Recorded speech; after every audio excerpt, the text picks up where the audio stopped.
Alrighty then, I'm back. It's been a minute. Hope everybody's been doing well. I apologize about some of the videos being removed, taking a break from Still RPG, but now I'm back. This is a one shot. Let's just play. It's World of Dungeons. This is my character, Deberman. Get a little peek at him if you want to pause the video. That's his stats. Of course, World of Dungeons uses the Power by the Apocalypse system, so there's going to be a fail, partial, and success range. Okay, so this is a little dungeon I drew up, and we'll be starting here at the entryway. So let's first figure out what we encounter here. So Deberman enters and he sees visibly there are some crates to possibly explore. But let's first ask the Oracle if there's anything that we encounter here. And I'm going to say there is hmm, because it's the first room, let's say it's going to be a 25% chance. And that's a 61, which is a negative. Nothing encounters here. So as you can see, there is no door, but this little corridor right here. So Deverman will carefully look around to see if he spots anything of interest. He's going to look at this first set of crates. Anything he finds in here, let's roll, let's say 50% chance. Okay, he does, but it is going to be nothing of value. Perhaps it's uh, let's say it's a gem, but the gem is inactive. Nothing special. I think he will pocket it though, so I will put a blue gem, very small. He's not too sure what it does. So then he'll move on to this large crate right here. It's a chest, actually. And let's ask, is it locked? I'm going to say, like, there is a lock on it. I'm going to say 75% chance there is. And of course there is. So he's going to try to pick it, which we do have lock picks in our inventory. So um, I'm going to say this will require, it's always either wisdom or intelligence. I think this will be, let's use dexterity on this one. So might be doing it wrong, but that's okay. I'm going to roll 2d6. Of course, 7 through 9 is a partial. So we're going to say, actually, let's use intelligence. It's the same +1 modifier. So rolling 2, 5, 6, 7, 8, 9. So that's a high partial success.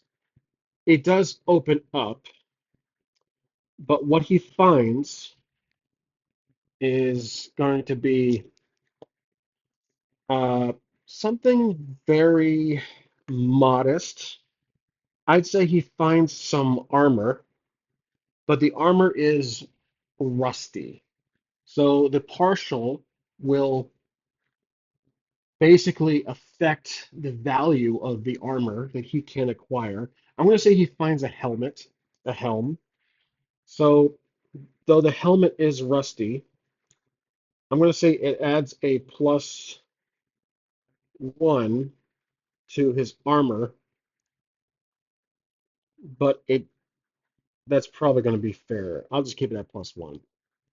Could have been better. Could have been like a shield or heavier armor, because right now we have light armor. So we basically uh, explored this one, and now we're going to explore this little corner here. So hmm, he walks over to here. Let's roll if anything happens while he's walking back turned to the corridor to the north. Let's say 50-50. Oh, okay. So nothing really happens, but he hears a noise. Uh, he hears a noise coming from the corridor. So he'll stop. He turns around and he draws his, let's say, dagger. He starts to walk cautiously towards this corridor right here. He'll walk slowly, and there's nothing. in this immediate area, but when he looks around the corner, there's a door.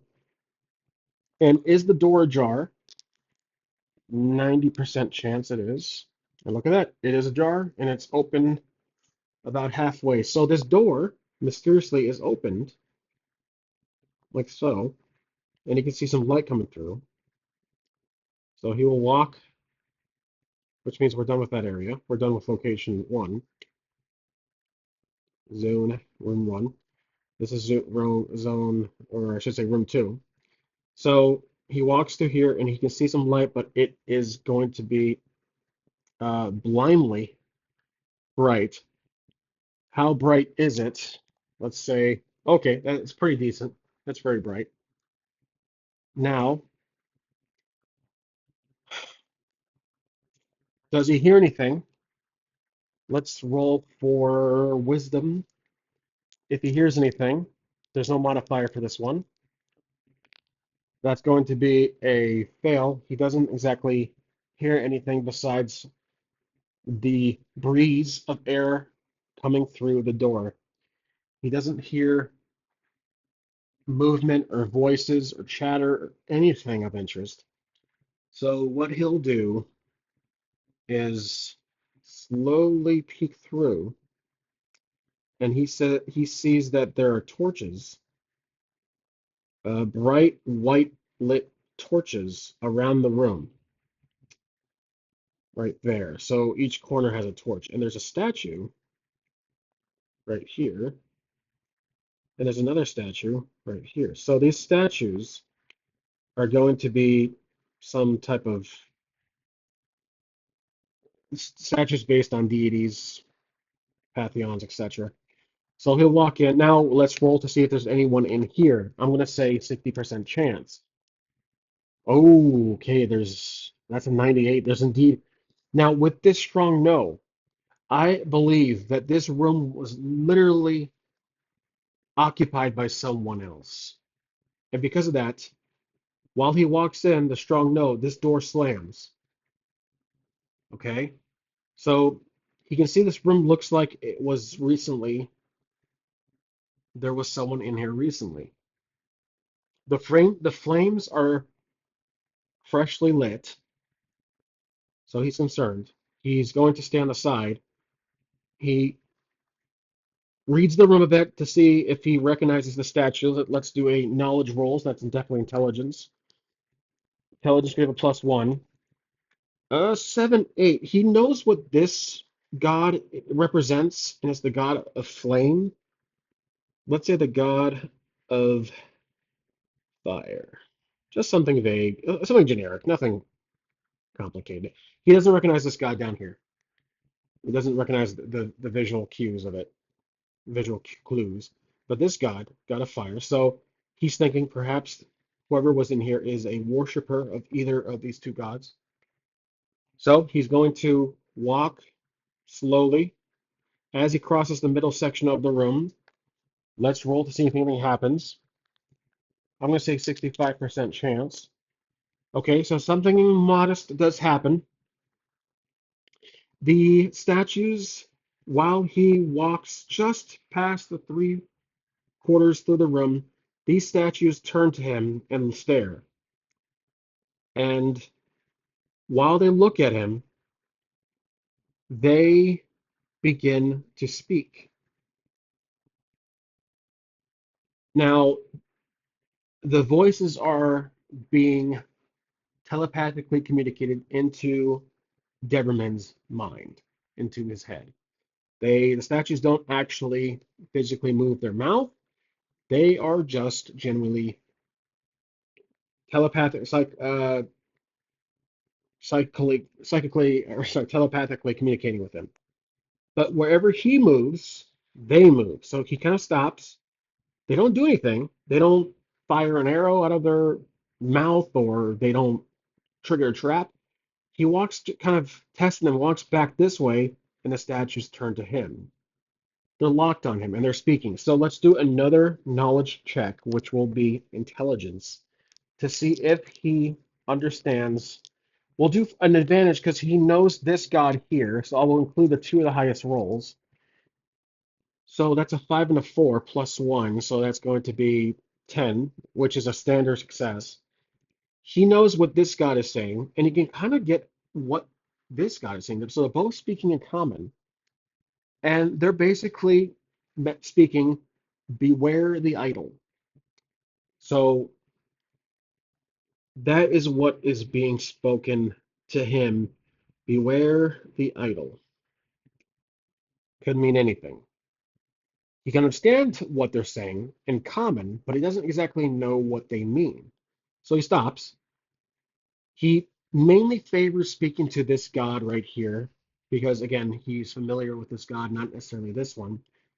And he says, what do you mean to the statue? Does the statue respond? I'm going to say it doesn't. So 25% chance. It doesn't. The statue just continues lingering there and staring at Deberman. Okay, so he turns around. He's going to walk to this door. He kind of looks over his shoulder. The statue's repositioned straight. They no longer are looking at him as they're kind of out of sight. Is this door locked? I'm going to say 85% chance because of the previous person. Yep, it is literally just locked when he entered the room. So this door is locked. He puts his ear against the door. It is a wooden door, and we're going to roll for uh, if he can hear. There's no modifier, and that's because it's wisdom. So what does he hear? Oh my gosh, he hears a critical. So okay, so this is good, and he does indeed hear something of significance behind this door right here. Based on that deuce sixes. So what does he hear? I think he hears chatter, and he can hear two characters speaking to each other in, let's say, common, perhaps. Okay, so this critical role here, it is a extreme success. It's a complete success. It's beyond our expectations. So we have to give an extra benefit to Deberman. I believe that what we will give him here is not only does he hear them talking, but he understands because there's a crack in the door. He can hear them chatting about the gods. And they also mention that there's an intruder in the dungeon, wherever we are. So they then run. So he can hear footsteps, but he doesn't exactly know where they're running. So these two bolt, but he can hear the soft boots or whatever kind of, maybe they're wearing hard boots. Whoever these two characters are running. They're speaking in common, though. They're not speaking in any other language. They're not speaking in goblin, dwarf, elvish. They're speaking in common. So far, everything's been common. And then they go on. He hear because again, critical. The doors. He hears. Oh, you know what? Let's ask the oracle. Do these two, from the game master's perspective, do these two run in the same direction? I'm going to say yes because again, we can see the whole entire dungeon. It's not exactly spoiler free for us. Do they run this way? I'm going to say 75% chance they run together. Yep, they do. Okay, so that's a strong yes. Well, it's a good yes. They both run this way and they can hear a door slam. That's all, again, given within the 12 roll. So Deborah's thinking he's got company. And he has a chance to pick this lock now, most likely without any hindrance on the other side of the door. So we're going to try to pick the lock. This will be plus one, actually, no modifier. You know what? I forgot about the skills I have. So almost forgot about that. We are a thief, so stealth, backstab, reflexes. Tinker is kind of relevant to picking locks. So the two skills I have, backstab is stealthy attacks plus 3, and then reflexes, I basically always go first. I can't get surprised, essentially. So with the skills, that gives us an advantage roll. I'm going to say this isn't really stealth related. We're just picking the lock. I could, but I'm going to just do a regular roll to try to pick this lock. And that is a fail. The first lock pick breaks. That's a 5. So he's going to try again. He has lock picks. There's not really a quantity on the lock picks based on the game, but we're going to try again. So he's going to take a little easier. So I will give an advantage now. And it looks like that is a success. So partial. Actually, that is yeah, that's a partial. The lock pick is successful. The door opens, but it does trigger a trap, not a dangerous trap.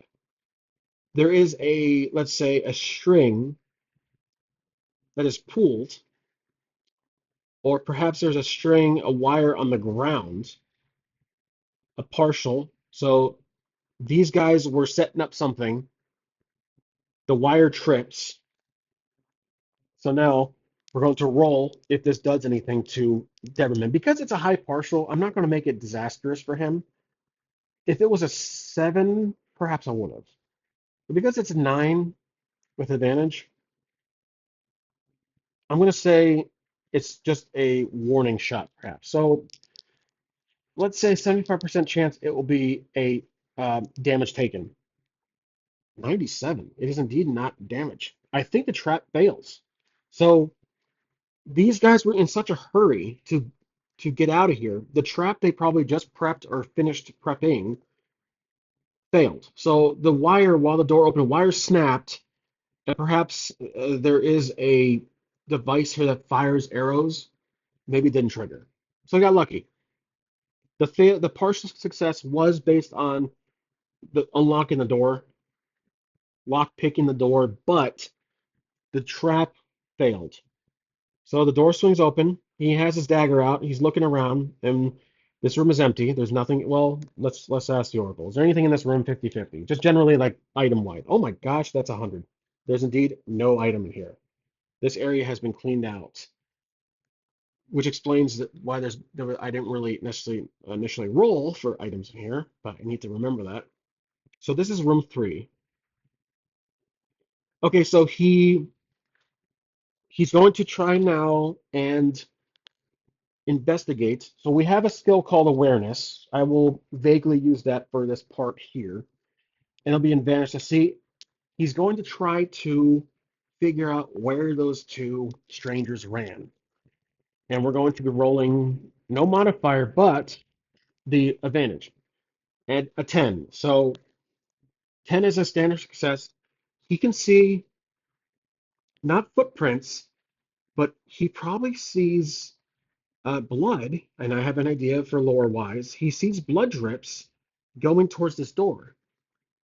He runs up to the door, or he walks up to the door, and it is locked. I don't have to ask the Oracle that. And again, there's gonna be a lot of locked doors here, especially if there is occupants in this dungeon that are in here. So he walks up to this door and he's going to just try to open it. Obviously, it doesn't open. But his eyes turn to this room right here. And this door, I don't think it's locked. 25% chance. It is not locked. And he doesn't know that yet. So for a second, he's a thief, so the interest intrigues him. He turns quickly and walks up to this door, tries to open it, and it does open. Now, in room 4, and this is all improv. I've not planned this out at all. Is there anything in this room? Not anyone, but anything. I'm going to say yes, 60% chance. Ooh, there is something very valuable in here. So there's going to be let's do a riser of sorts, like what do you call it? A pedestal of sorts. And there is a sword. There is a long, so let's do a short sword right here, kind of not floating, but kind of being held by a grip of sorts. So he's going to walk up to it slowly, look both ways, obviously, to see if there's anything around the area, and it's just the sword in the room. There's nothing else, there's no other occupants. He's going to walk up to the sword, and he's going to use his intelligence to tell if the sword is booby trapped or if he can take it. So let's see what happens. I will base on the roll. It'll be let's do +1 intelligence while he's examining the uh, pedestal. 5, 6 +1, so that's a fail. He can't spot anything unusual about this uh, pedestal. So let's ask the Oracle. Is there anything unusual about this thing? I'm going to say 50% chance. I really don't know. There is. So if he takes the sword, then he will take shock damage. He can take the sword, but it will do D4 damage to him.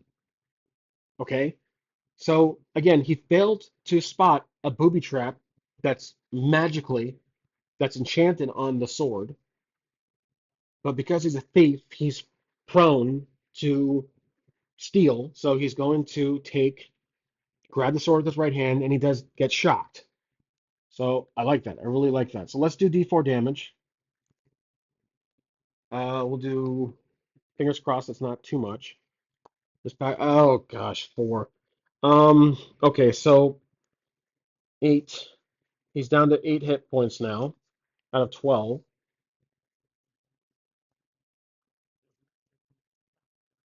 Okay, so he did take some damage, the significant damage there for a D4. But he does have the sword. And this sword is going to be a short sword. It's very shiny, it's very clean. And I'm going to say it's a D8 +1 because it's shiny. So shakes off the he shakes off the electrocution he just received, and he steps back, looking at the sword. He turns around. He's going to put it in his into going to put it slide into his belt, and he walks back into room 3. Now he walks back at this door and is going to pick this door. So the door is locked. We know this. Let's roll for advantage for stealth. Try to pick it quietly. And 5, 6, 7. That's a partial.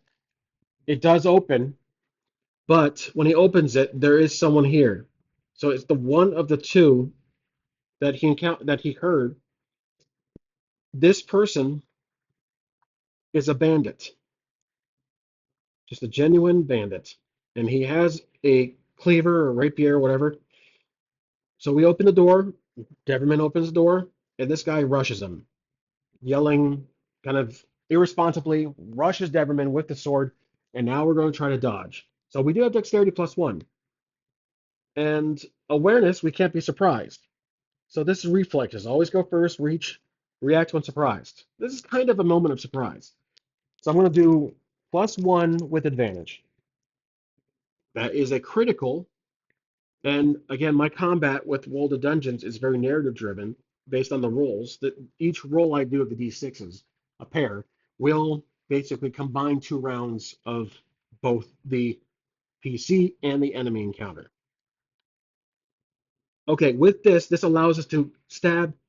He will have, let's say, you know what? I want to try this new process of deciding the level of these enemies with the following.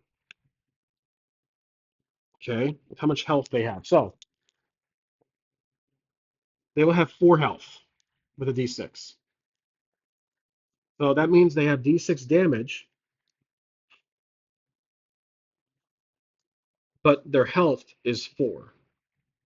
Okay, so we dodge and we strike back with our newly acquired short sword.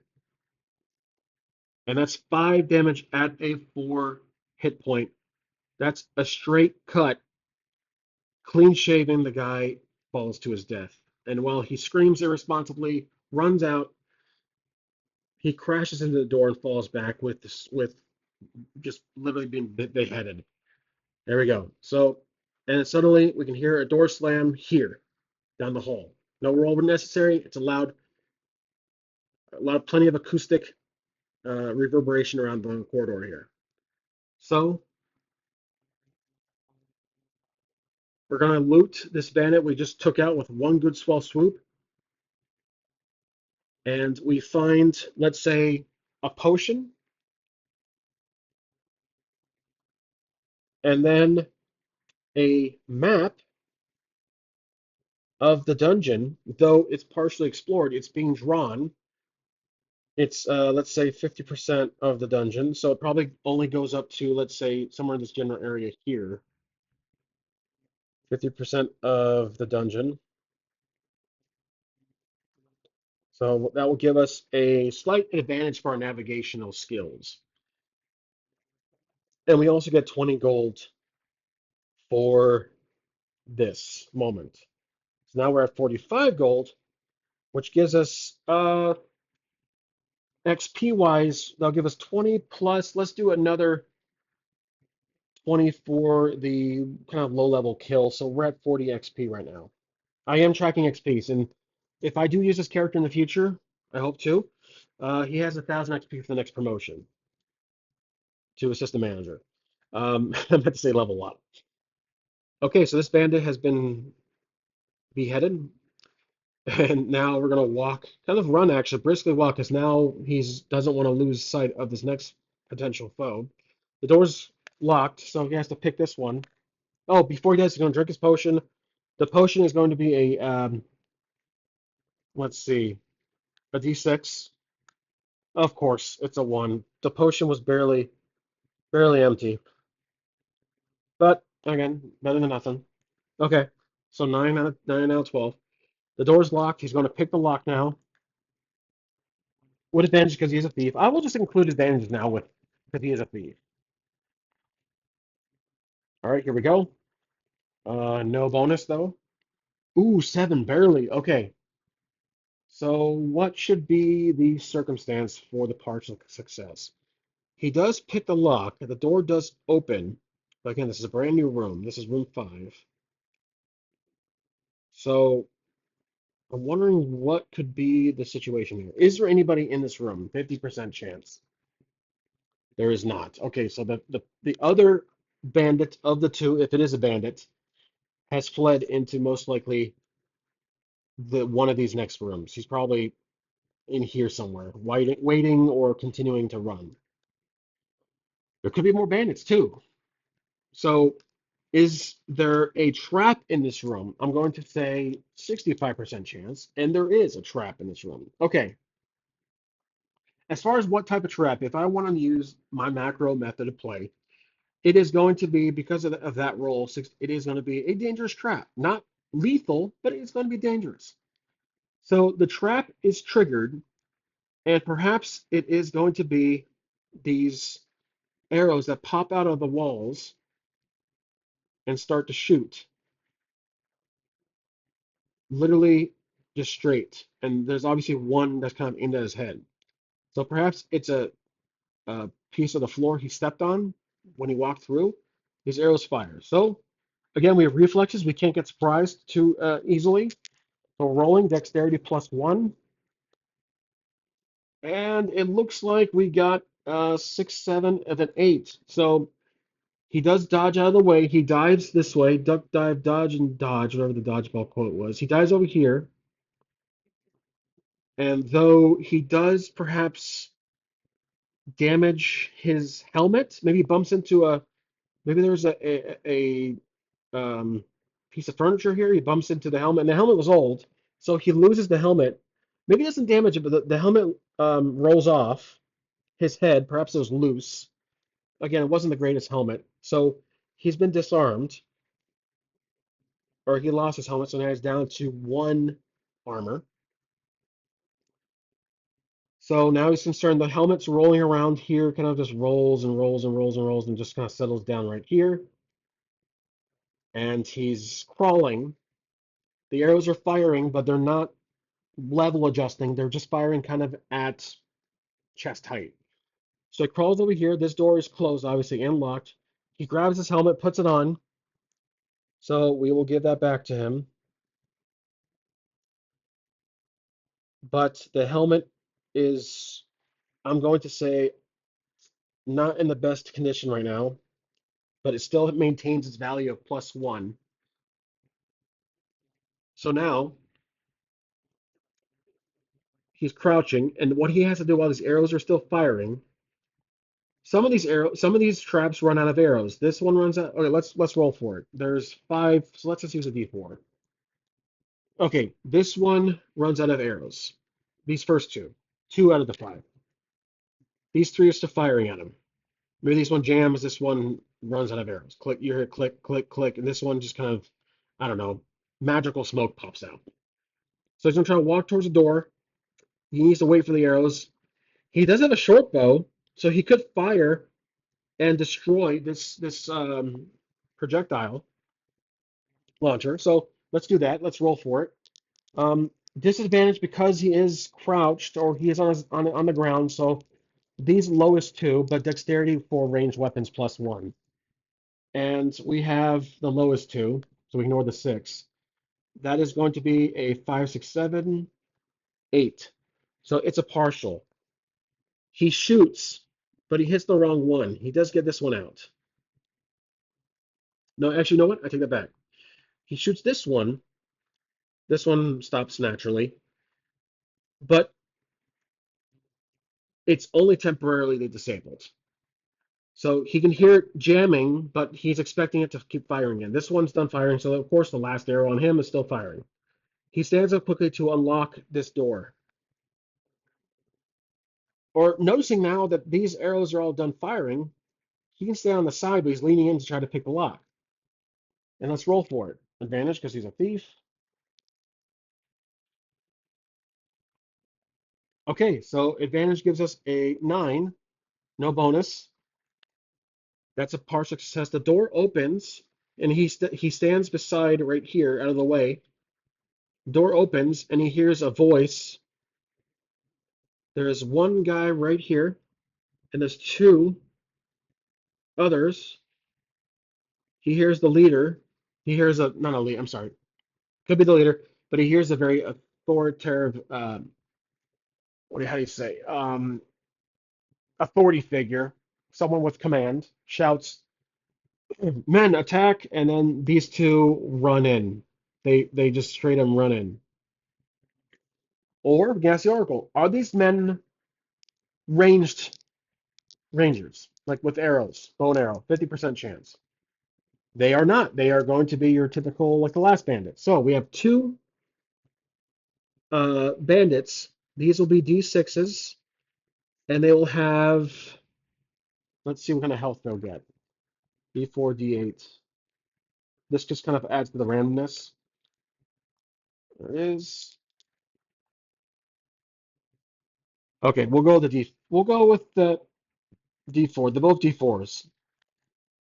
Okay, so 4 health HP. Okay, so that's where we're going to leave off for this video. I have to go, but I hope you guys enjoyed. We're right here. No notes for myself. We're hiding. He hears a voice. Get him, men, and these two take charge, running right in. And that's it.